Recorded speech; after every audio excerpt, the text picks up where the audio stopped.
need a hunter like you with the red jack. Yes! 3 down! Fantastic work! Ladies and gents, my name is Xander, aka Diaslayers, and in this video, I'm gonna make the argument as to why the Queenbreaker needs special ammo in PvP, not just in this season of Destiny 2 Season of Arrivals, but every single other season to come, and to you I say, here we go. First things first, my friends, and that is that you've probably already realized that the intro and the footage you're seeing this very second and throughout this entire video is all of the Arbalest. And the reason as to why that is because the Arbalest is a special weapon, whereas the Queenbreaker is a power weapon. If you're an OG Destiny 1 player like myself, you recall that way back when, the Queenbreaker's bow was actually what this thing is, the Queenbreaker, and it was a special weapon. When Destiny 2 first launched, I understand as to why Bungie made this thing a power weapon, because back then, we had a double primary system and there was no special weapons. There was no snipers, no fusions, no shotguns, no nothing like that. But now, things are different, and we have this Arbalest which is taking special ammo, and so I thought to myself, why the heck is this Queenbreaker bow, aka the Queenbreaker, not using special ammo as well? My thought process is, well, why don't we go ahead and break this down step by step by just simply comparing the Arbalest in contrast to the Queenbreaker, and then at the end of the video, give some brainstorming ideas as to how this Queenbreaker might be tweaked or adjusted so then it can be using special ammo. And hearing that, the only thing left to do is just to simply sit back, relax, maybe grab some Twizzlers, and visit the notification button, and let's jump right into the video. Now you know, I know, we all know that this Arbalest and this Queenbreaker are actually exotic weapons, aka exotic linear fusion rifles. And we have to understand as to why this is, because they actually have two unique perks, the Arbalest having compounding force and disruption break, whereas the Queenbreaker has wire rifle and also some options to swap perks, and so to dive right into it, we're going to look at the Arbalest first. On the Arbalest we got compounding force, and it states that this weapon fires slugs that cause massive damage to elemental shields of enemy combatants. Complementing this in a symbiotic relationship is disruption break, and disruption break states that breaking enemy shields with this weapon makes them more vulnerable to kinetic damage for a brief period. Now what you gotta understand about the Arbalest is that number one, it's actually a kinetic weapon, and so as soon as you happen to break a shield, you're then going to do massive amounts of damage if you happen to do a critical headshot.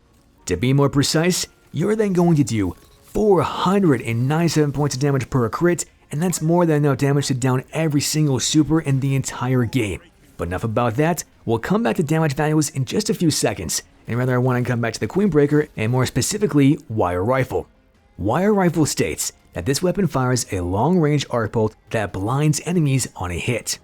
Now something else that makes the Queenbreaker so exotic is the fact that you can actually swap perks, in particular, quick draw or hip fire grip, but the exact same thing is also said with the sights, and these two sights are combat sights and marksman sights. Combat sight states that this is a low zoom sight with a faster charge time and handling. Inversely to this is marksman sight, and it states that this is a long range sight with a slower charge time and greater damage. Alright, I know there was a lot to take in, so let's break down why the Queenbreaker is exotic. Number one, it's got wire rifle, and that actually is then going to allow you to actually blind enemies if you happen to land body shots.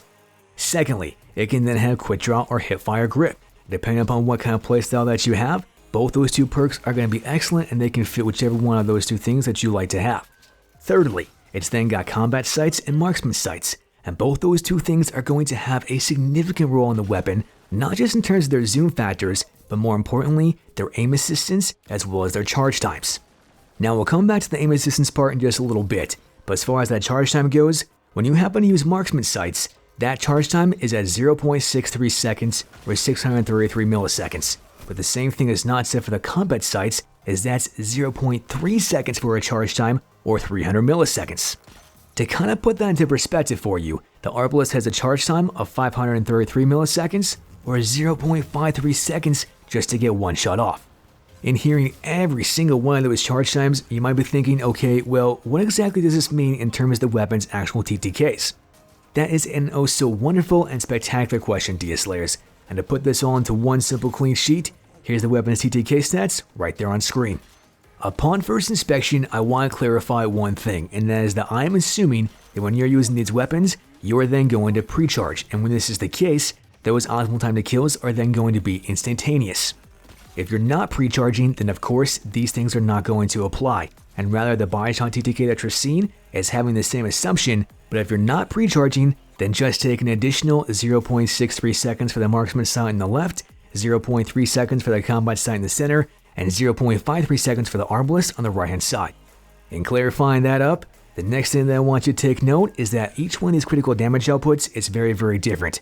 451 for the marksman, 326 for the combat sight, and 497 for the arbalest as a whole. This then means to you that if you're a typical guardian, every single one of these things, the marksman sight in the Queenbreaker, the combat sight in the Queenbreaker, and the arbalest as a whole, is then going to one-shot you every single time. But the same thing is not said if you're in your super. When this is the scenario and using the combat sight in the Queenbreaker, that particular sight simply can't one-shot you in your super. But if using the marksman sight it can, and the arbalest still can no matter what. And hearing this, I just want to take one teeny tiny step back and reclassify and rather specify that this arbalest is why it's so exotic, because no matter what, even though it's in the kinetic slot, it's not only taking special ammo, but it can also one-shot supers in every single environment, thus making it worthy of its exotic status. If you were to ask my perspective, I say that these things are equal in number 1, being able to one-shot regular guardians, being able to one-shot supers, and even being worthy of their exotic status.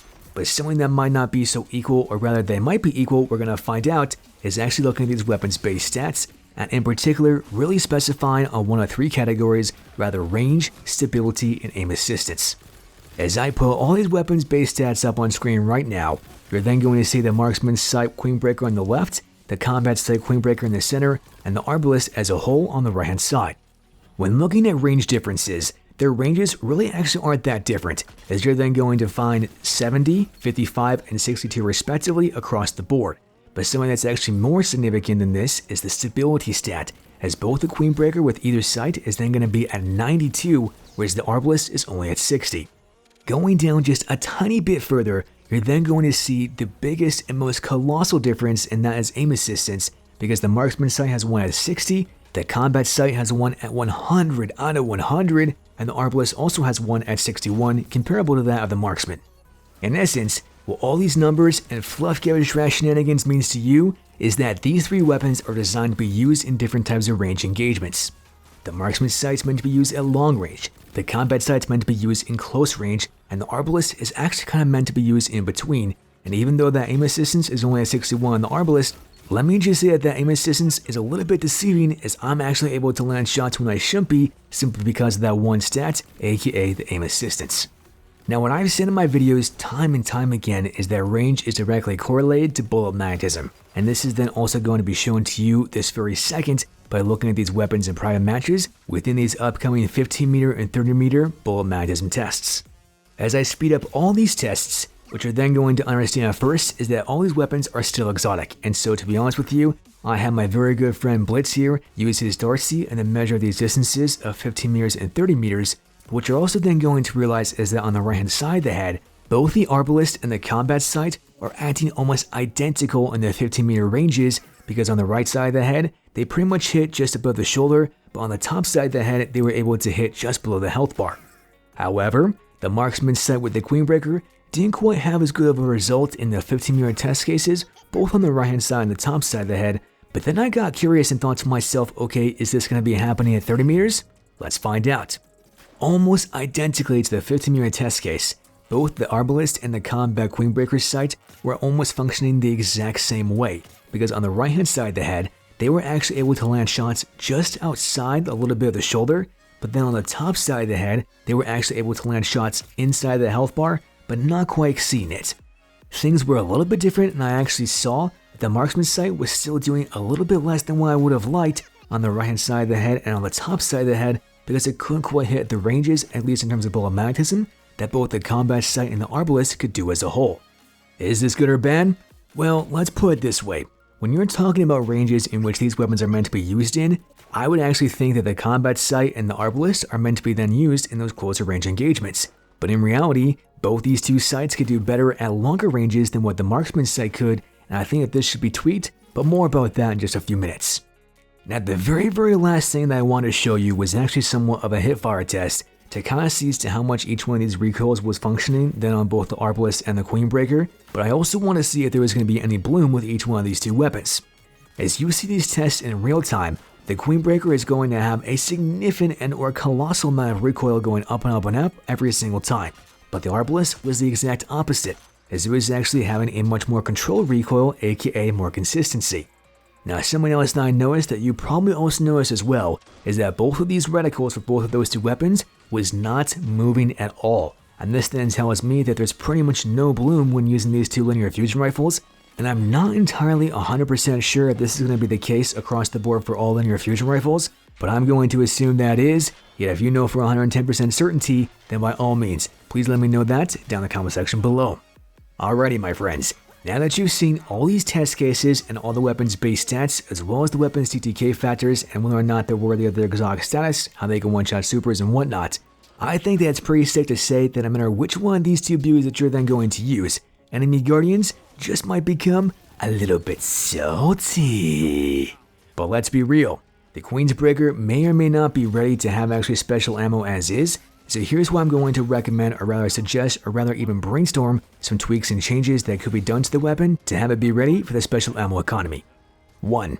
Reduce the blind effect regardless of using the marksman sight or combat sight based upon where the bullet hits a guardian. For example, a shot land in the chest via the Queenbreaker is then going to give more of a blind effect in contrast to landing a shot in the legs, and if that's the case, maybe not even have a blind effect at all. 2. Keep the blind effect as is for the marksman sight, but completely remove the blind effect when using the combat sight. 3. Increase the charge time when equipping combat sights to make it somewhere in between, say, 0.5 seconds and 0.6 seconds.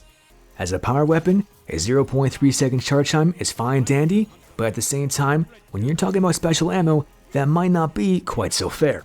However, if this was the case, then keep the charge time when using the marksman's sight just as is, as this would be fair and right in line with other weapons TTKs, you'd still be able to down supers. 4. When using the combat sight, increase bullet magnetism at close range distances, say at 15 and closer, but reduce it drastically when using the combat sight at 25 meters plus. 5. When using the marksman sight, increase bullet magnetism at longer distances, say 25 plus meters, but reduce it colossally when using the marksman sight at 15 meters and closer. 6. Maybe use a combination of one of the 5 solutions that I just mentioned. Maybe the blind effect is a little bit too much when landing body shots, and maybe the charge time might need to be increased to say 0.5 seconds at the exact same time. You all understand where I'm going with this, and that some of these changes just might be exactly what the Queenbreaker needs to be able to use the special ammo economy. There are very few differences in using the Arbalest in contrast to the Queenbreaker, but we're never ever going to be able to use the Queenbreaker if it takes power ammo. And so to you I say, Bungie, please, oh please, oh please, just make one of these tweaks, or rather, read some of this awesome community's post down in the comment section below and see what they have to say. I know for a fact, Diaslayers, that you are going to have some wonderful ideas and some pretty creative ones too that are probably even going to be better than mine. And so please, Bungie, read their comments down below, because together I know that we can do this and make this thing a special weapon, and probably even make other linear fusion rifles also special weapons. So hey, let me know what you guys think about that idea down in the comment section below, and no matter what you guys say, you always know that I'm going to respect your opinions, and that is something that I can guarantee. Lastly, be sure to watch the newest, check the latest, and share, comment, like on social media, because you are the greatest. That's pretty much all I've got for you as of right now, Diaslayers, and as always, GG TNT.